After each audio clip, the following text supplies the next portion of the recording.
observa, digamos, como en el caso de Orión, ¿no? Donde están las estrellas y el gas está bastante.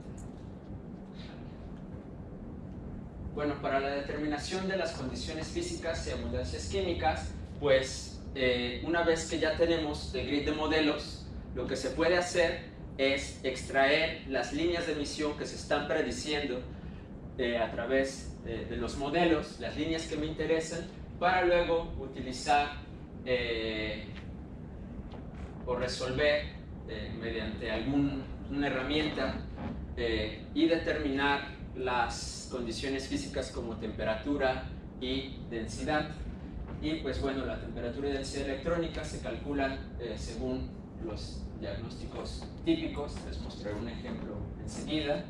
Y pues igual, una vez que tengo la densidad y la temperatura electrónica determinadas de las líneas de emisión de los modelos, puedo determinar las abundancias iónicas de este tipo de elementos. Al final, pues también debo suponer, como si fueran las observaciones, que no tengo todos los iones y al final yo quisiera saber cuánto necesito corregir para poder tener las abundancias totales. Eso es lo que llamamos los factores de corrección por ionización.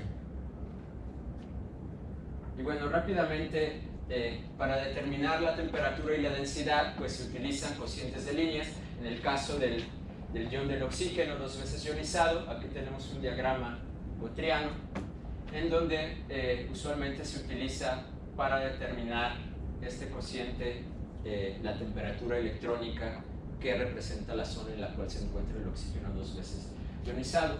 La idea es que la emisión de las líneas va a depender de la densidad electrónica, pero también va a depender de los coeficientes de excitación o de excitación colisional, que a su vez dependen de la temperatura y van a depender de la abundancia química, etcétera, ¿no? Al ser el cociente, pues se van a ir los términos de la abundancia, entonces solamente me van a quedar como una función de la densidad electrónica y de la temperatura. Y aquí la idea, por ejemplo, aquí tenemos la línea de 5007, esta transición, y aquí tenemos la línea de 4363, y pues justamente va a ser un indicador de temperatura, porque justo dependiendo cuál sea el valor del cociente de estas dos líneas, lo que me va a indicar es cuántos electrones con cierta energía han logrado llevar a un electrón hasta este estado, de tal manera que aparezca la línea de 4363,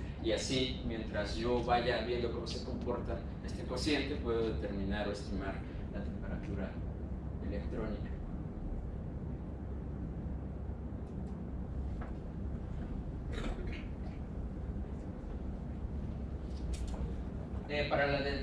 Bueno, aquí un diagrama básicamente del cociente 4363, en donde vemos que para un cierto rango de densidades, aquí están distintos valores del cociente. Vemos que según cambia el cociente nos va dando un valor de temperatura. Para el caso en el que las densidades ya son muy altas, pues este cociente ya deja de ser un cociente que me va a decir la temperatura, para volverse básicamente como un cociente que va a ser dependiente solo de la densidad electrónica.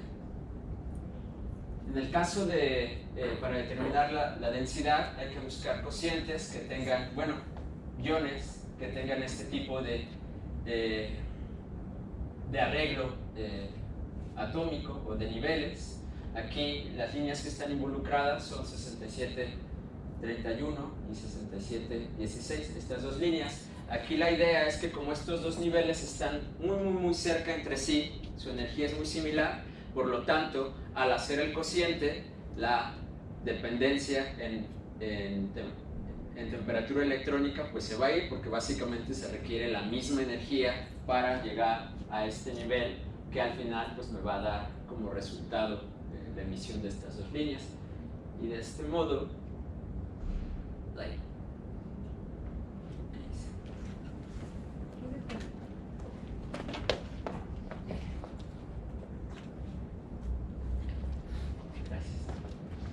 y al final, pues, lo que tengo ahí es esto, ¿no? Si yo pinto el cociente de estas dos líneas como una función también, ¿no?, de temperatura y densidad, vemos que el cociente, los diferentes cocientes, solamente van a ser sensibles a la densidad sin importar cuál sea la temperatura del medio. Y bueno, aquí les muestro así, es una grosería esta tabla, pero solamente pongan aquí atención para mencionar un poco acerca de los factores de corrección por ionización.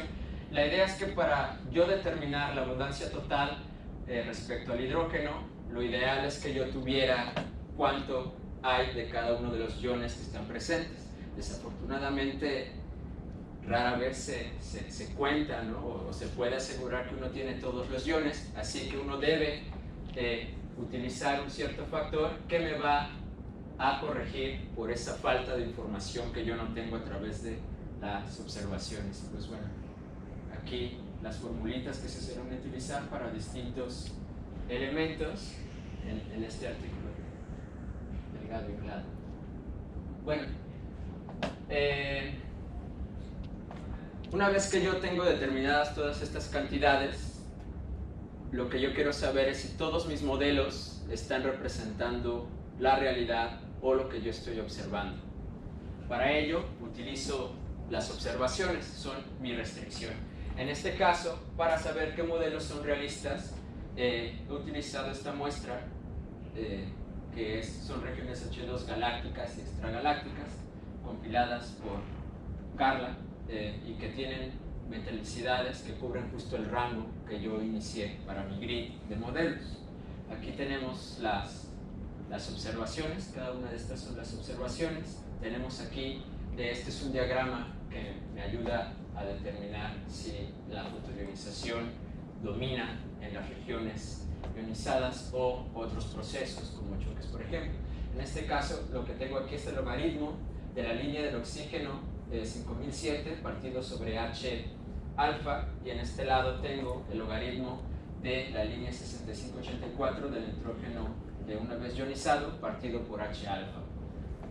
Pintando las observaciones en este diagrama, vemos que tienen este comportamiento donde los colores representan justo la metalicidad, donde aquí en realidad metalicidad es el 12 más log de oxígeno sobre hidrógeno.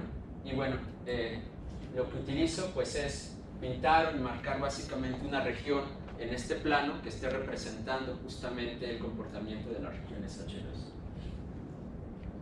Aquí está pintado todas las cocientes de las líneas de oxígeno sobre H beta, nitrógeno sobre H alfa, y están aquí todos los modelos, y sobrepuesto está el contorno de la zona de las observaciones. Y aquí podemos ver que justo hay modelos que en principio para mi muestra no conviene que yo siga utilizando, no están representando lo que yo estoy observando en mi muestra. Así que al final lo que hago pues es quitarme todos esos modelos para yo proseguir con mi estudio. Y aquí tenemos los modelos que son ya filtrados. Vemos que tienen igual, ¿no?, como comportamiento, donde las menores metalicidades tienen menores valores de nitrógeno sobre H alfa, y vemos cómo se empieza a poblar acá hacia mayores metalicidades, como es el caso de las observaciones. Aquí pues hay algunos otros modelos, pero ahorita eso no nos preocupa demasiado, porque bueno, al final podemos utilizar más filtros. Aquí en azul están los modelos, las cantidades, la metalicidad, y aquí está el grado de ionización, que es simplemente el valor del oxígeno una vez ionizado partido por la cantidad de oxígeno dos veces ionizado. Ese es lo que yo voy a llamar mi grado de ionización, y pinto los modelos y sobrepongo aquí en rojo son las observaciones. Y también veo que a pesar de haber filtrado por el diagrama de las cocientes de líneas, también me doy cuenta que hay una cantidad de modelos que no están representando el grado de ionización de las observaciones.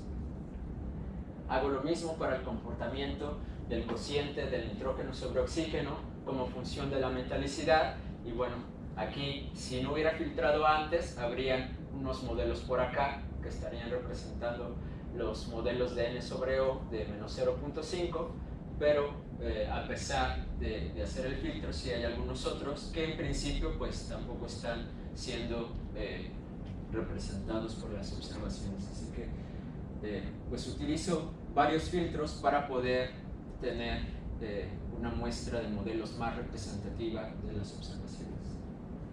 Y bueno, una vez que ya tengo mi muestra lista, ya puedo entrar a explorar lo que me interesa en este caso, que es la estructura de temperatura. Para hacerlo, el enfoque que utilizo es ver cuál es el comportamiento entre la temperatura que se deriva con las líneas de nitrógeno y la temperatura que se deriva con las líneas de oxígeno, en este caso 2 veces ionizante.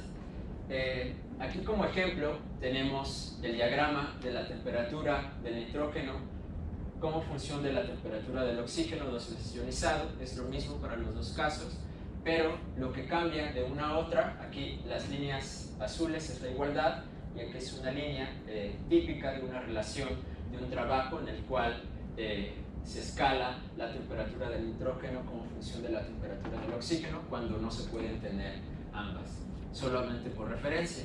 Y lo que vemos aquí, la diferencia es que estos modelos que están pintados aquí, como aquí el color representa el grado de ionización, en este caso tenemos modelos de poca metalicidad, bueno, 7.8, y aquí modelos de mayor metalicidad, que es 8.6, ¿no?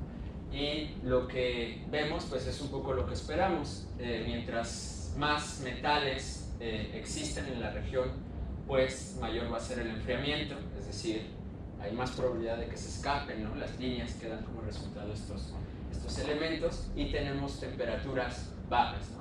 Bajas, ¿no? Alrededor de 10.000, 8.000 para el caso de la temperatura de oxígeno, pero cuando tenemos pocos metales, donde metales pues es todo después de helio, vemos que las temperaturas son mayores, ¿no? Respecto a las regiones de alta metalicidad. También lo que observamos es que mayor metalicidad están sobre la igualdad, y para poca metalicidad pues tenemos que casi todas están por abajo.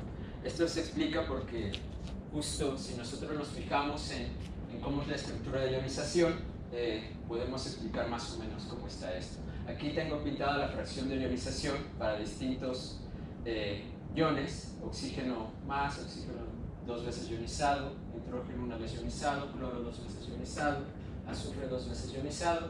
Y bueno, aquí sobrepuesto está la temperatura electrónica en el perfil radial. Esto es tomando un modelo de los que tengo, que cumpla, que tiene 7.8. Aquí su temperatura de la estrella es 50.000, la densidad es de 1000, y el parámetro de ionización pues es este valor en logaritmo menos 2.75. Hago lo mismo para otro modelo y pinto radialmente cuál es el perfil de su estructura. Y lo que quiero llamar la atención aquí un poco es sobre cómo se comporta aquí esta línea café, que es la temperatura electrónica, para el caso de las metalicidades bajas y el caso de las metalicidades mayores. Vemos que se mantiene, pues digamos, en un valor muy cercano al valor pues mayor, que en este caso son alrededor de 14.000 grados Kelvin, y solamente en las partes externas empieza a decaer la temperatura electrónica. Pasa lo contrario en el caso de cuando tenemos más elementos, más metales, empieza con un cierto valor de temperatura cerca de la estrella, pero el valor mayor de temperatura electrónica lo alcanza en el borde de la nebulosa. Esto tiene que ver con la presencia de los enfriadores. Básicamente aquí quien está dominando el enfriamiento, o las líneas que están dando como resultado que se escape la energía, son las líneas de oxígeno 2 veces ionizante, en este caso las infrarrojas, que hacen que exista menor temperatura cerca de la estrella y en el borde pues ya no tanto. En el caso de esta región, como ya no tenemos casi oxígeno, pues el enfriamiento no es tan efectivo como en este caso. Sin embargo, en la parte externa, en este caso quien está dominando el enfriamiento es otro proceso, en particular son procesos colisionales que dan del hidrógeno, que dan como resultado la emisión de líneas alfa, que pues bueno, al estar el hidrógeno neutro casi al borde de la nebulosa ionizada, pues el enfriamiento ahí es más efectivo. Eso da como resultado pues que tengamos esta pinta de relaciones de temperatura. De ahí que mirar cómo se comporta la temperatura del nitrógeno con respecto a la temperatura del oxígeno, que me está mapeando dos regiones diferentes de la nebulosa, me puede llevar a dar conclusiones acerca de cómo es la estructura de ionización, de temperatura. Bueno, aquí he pintado el mismo diagrama de temperaturas. Igual está la línea de Campbell, la igualdad, y está la muestra de Carla, de las regiones H2, que van desde 7.8 a 8.6 en 12 más log de OH, y pintados están los modelos. Y bueno, aquí es donde uno empieza ya después a tratar de buscar por qué los modelos que en principio están representando las emisiones de línea no están cubriendo algunas regiones que estamos observando.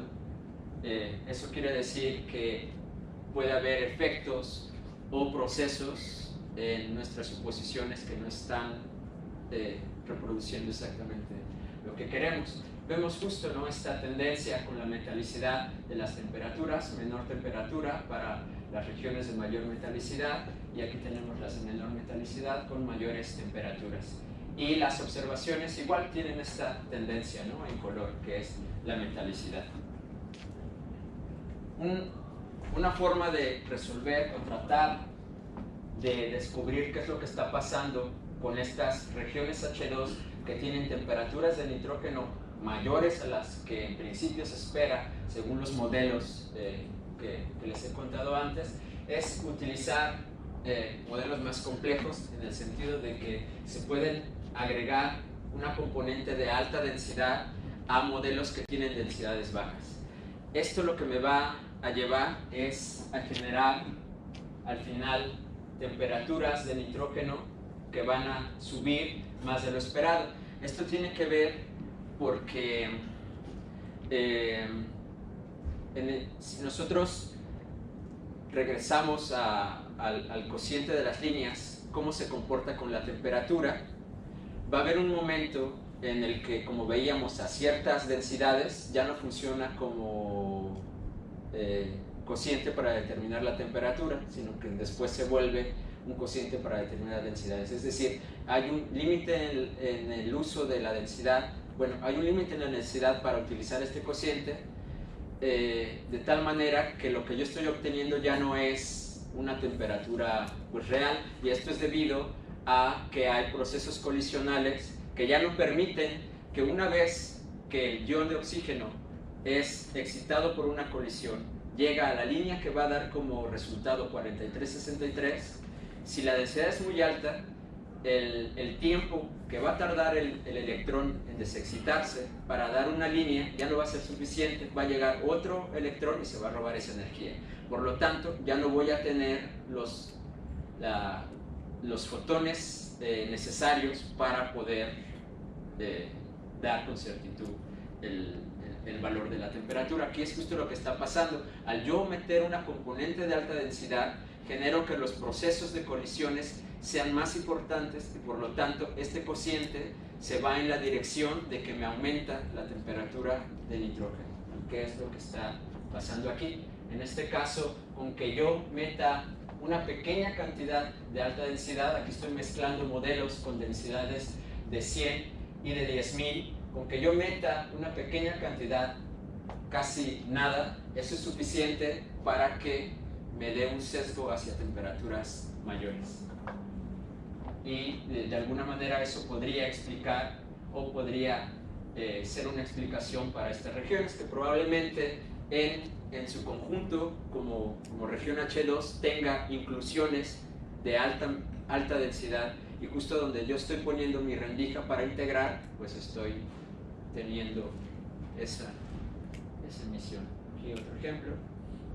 Aquí un ejemplo en particular para 5471, en donde no solamente se pueden reproducir las temperaturas que se obtienen de las observaciones, sino que cuando nosotros pintamos los modelos que están reproduciendo esas temperaturas, y yo quiero ver si me están reproduciendo también el resto de las intensidades de líneas. Aquí tengo pintadas varias diagramas de líneas, aquí 5007 de oxígeno, el par de líneas del azufre, 6716, 7031, etcétera, ¿no? Aquí hay las líneas de nitrógeno, y bueno, la idea es que pues vemos que las observaciones, que en este caso son las estrellitas, son el caso de Químico del 96, y las observaciones de Carla son las crucecitas. Vemos que básicamente hay modelos que sí están reproduciendo simultáneamente no solamente la densidad, sino también la temperatura y también otras líneas, ¿no? De ahí que pues sí exista la posibilidad de explicar estas regiones mediante la inclusión de mayores densidades. Esto solo así para mencionar. ¿Qué pasa con las regiones que están por debajo, que los modelos simples tampoco pueden reproducir? Pues se nos ocurrió que si mezclábamos modelos de distintas densidades, ¿qué pasaba si ahora mezclábamos modelos con diferentes temperaturas? Es decir, con estrellas de diferentes temperaturas. Aquí el efecto sería que en realidad la región que estamos observando no es una única región H2, sino que en la línea de visión yo tengo distintas regiones H2 que están contribuyendo a la luz que yo estoy analizando. Esa sería como la idea. En este caso yo estoy mezclando la emisión que vendría de dos regiones H2 con estrellas centrales de diferente temperatura. Al hacer eso y calcular todo y hacer el filtro también como con los modelos simples, pues obtengo este diagramita que ahí me dio un poco de gusto ver que sí se pueden reproducir las regiones observadas que están por aquí abajo, es decir, la temperatura del nitrógeno se ve disminuida para algunos de ellos y se logra cubrir esta zona de regiones H2 que en principio tienen menor temperatura de nitrógeno que temperatura de oxígeno. Y aquí lo que está pasando pues es que al combinar los dos modelos, pues quienes hacen este efecto son la combinación de modelos de estrellas calientes, que son las de 50, 40.000, 45, con las estrellas de menor temperatura, que son las de 25.000 grados, en donde la emisión del nitrógeno, es decir, los iones menos ionizados, está contribuyendo más que los que no están tan ionizados, dando como resultado pues un bajón en el efecto mismo, ¿no? de la temperatura, que es simplemente un reflejo de cómo se está comportando el cociente de las líneas de nitrógeno. Bueno, aquí está con una muestra más corta. En realidad es una submuestra de la muestra anterior, pero esta muestra son solamente espectros profundos y de alta resolución para tener la suficiente confianza en poder concluir algo acerca de la determinación de abundancias. Aquí ya he cortado también varios de los modelos de dos temperaturas y vemos cómo se sobreponen con las observaciones, ¿no? Ya he quitado estos de acá para poder después hacer una comparación más simple. Aquí está también un poco quitado algunos modelos para que se logre mirar que sí hay en efecto algunos modelos que en la región de alta metalicidad están apareciendo modelos con metalicidades que son ligeramente mayores, ¿no? Aquí el efecto que está ocurriendo en realidad son otros procesos físicos, como es el caso de la fluorescencia. Eso me está afectando en la fluorescencia del hidrógeno, me está afectando al final la determinación de la abundancia de oxígeno sobre hidrógeno. Y bueno, para La determinación, ya es la parte final, se hizo para el azufre, el cloro, el argón y el neón. Aquí lo que se está pintando es el cociente de azufre sobre oxígeno, el logaritmo, y en este eje es el grado de ionización, oxígeno más sobre oxígeno más más. En la primera línea están las observaciones de la muestra de Gisela, que es un poco la muestra de Carla, y aquí está determinado este cociente de azufre sobre oxígeno utilizando temperaturas diferentes. En este caso, para determinar la abundancia iónica del azufre 2 veces ionizado, se utilizó la temperatura de oxígeno 2 veces ionizado. En este caso se utilizó la temperatura del nitrógeno y en este caso se utilizó el promedio entre las dos temperaturas. Usualmente cuando determinamos las abundancias iónicas hay que decidir qué temperatura electrónica yo voy a asignarle al ion que voy a determinar, y lo que usualmente se hace es dividir en dos regiones la nebulosa, el de alta grado de ionización y el de bajo grado de ionización. Así yo asigno la temperatura de oxígeno de 3 a las de alta y las de nitrógeno 2 a las de baja, y usualmente eso se hace. Uno esperaría que para determinar azufre 2, pues la ideal es la temperatura de oxígeno 2 veces ionizado, que está más cerca de la estrella y que pertenece a la misma zona. Aquí es un poco para ver cuál es el impacto de utilizar las distintas temperaturas según las distintas estructuras. Y aquí lo que vemos es estos comportamientos según las temperaturas. Al final lo que yo esperaría es que este tipo de elementos, como se forman también en estrellas masivas, al igual que el oxígeno, pues a lo largo de su evolución, como el tiempo es lo suficientemente corto, básicamente yo tenga un valor como constante del cociente de azufre sobre oxígeno, porque se van formando como de la misma forma de acuerdo en el tiempo evolutivo de las estrellas. Y de ahí que yo espere que al final yo busque un comportamiento en el cual la dispersión sea menor al observar el cociente de estos elementos, en este caso del azufre sobre el oxígeno. Y al final, pues bueno, según esto, la temperatura que más le gusta al azufre para encontrar este comportamiento de menor dispersión es utilizar una temperatura promedio entre la temperatura del nitrógeno y la temperatura del oxígeno. Aquí se puede ver un poco porque también tiene que ver con los potenciales de ionización. En realidad el azufre, aunque pertenece a la zona de alta ionización, en realidad si nosotros pintamos el perfil vamos a ver que se encuentra efectivamente entre la región de alto grado de ionización y de baja ionización. Pero tampoco es que sea como una regla así universal, ¿no? Depende de la estructura de ionización, de cuáles sean los ingredientes de la nebulosa, ¿no?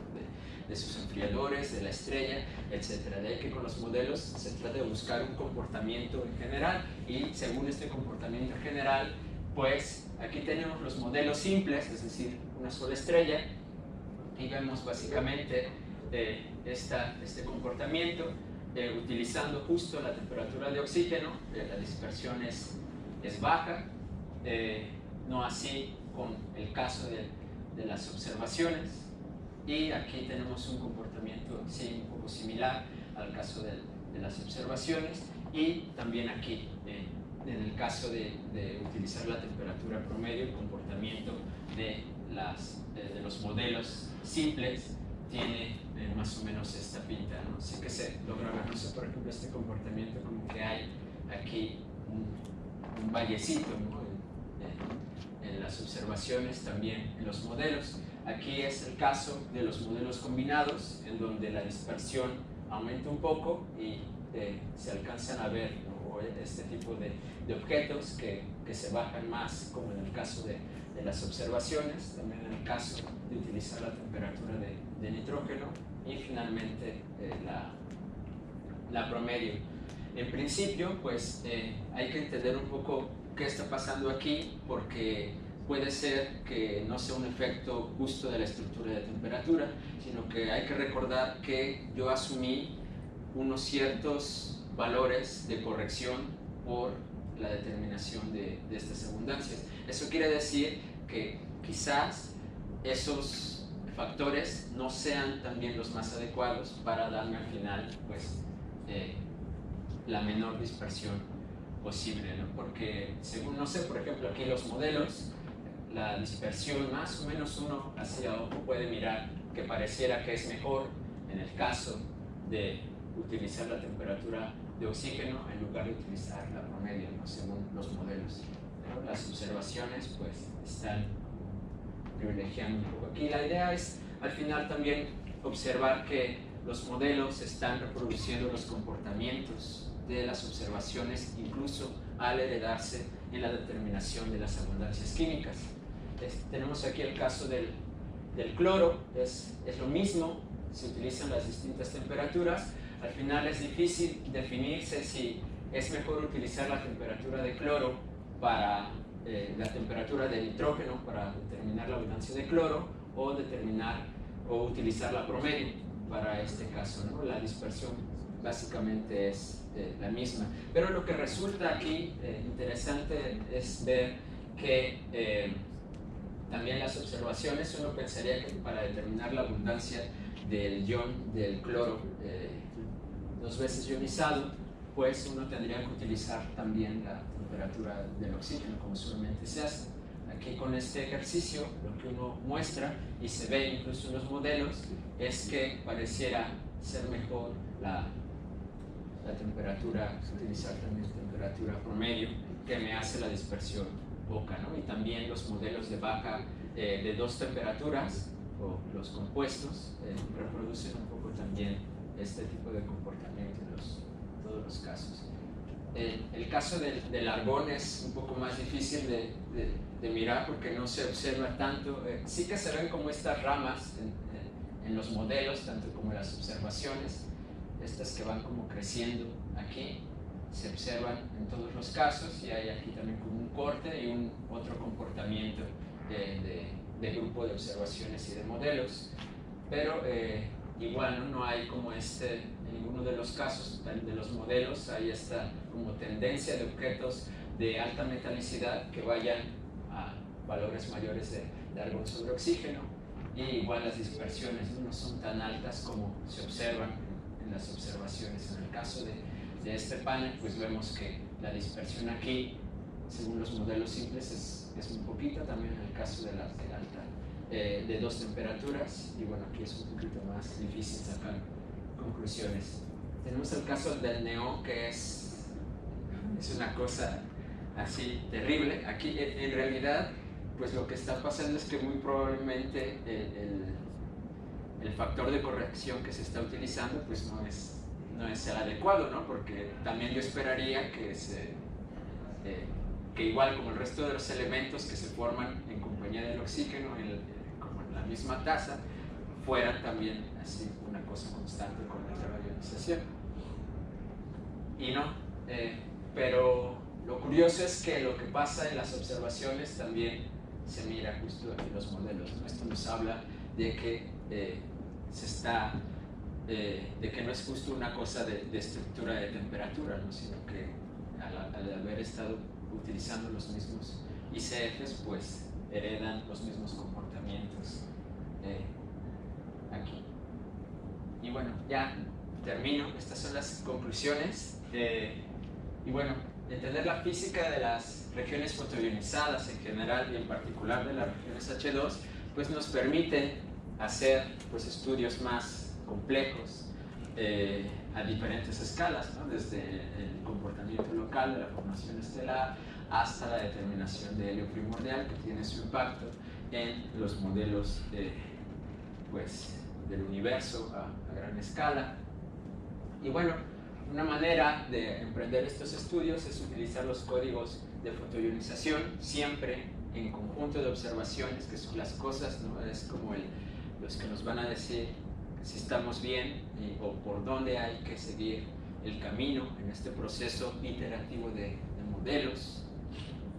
Y bueno, con ello pues se pueden obtener las propiedades que en principio no se observan.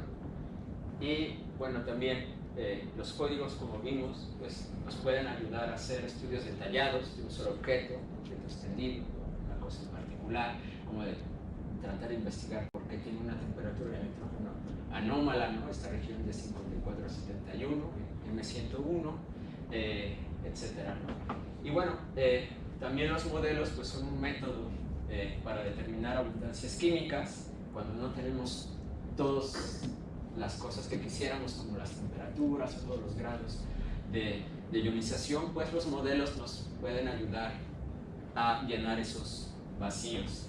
Y bueno, en este caso, para la estructura de temperatura, pues hemos visto que modelos simples con modelos compuestos, ya sea con dos componentes de densidad o dos componentes de temperatura, pues siguen las tendencias que se están observando tanto en el comportamiento de la estructura de temperatura como al final en el comportamiento de las abundancias químicas.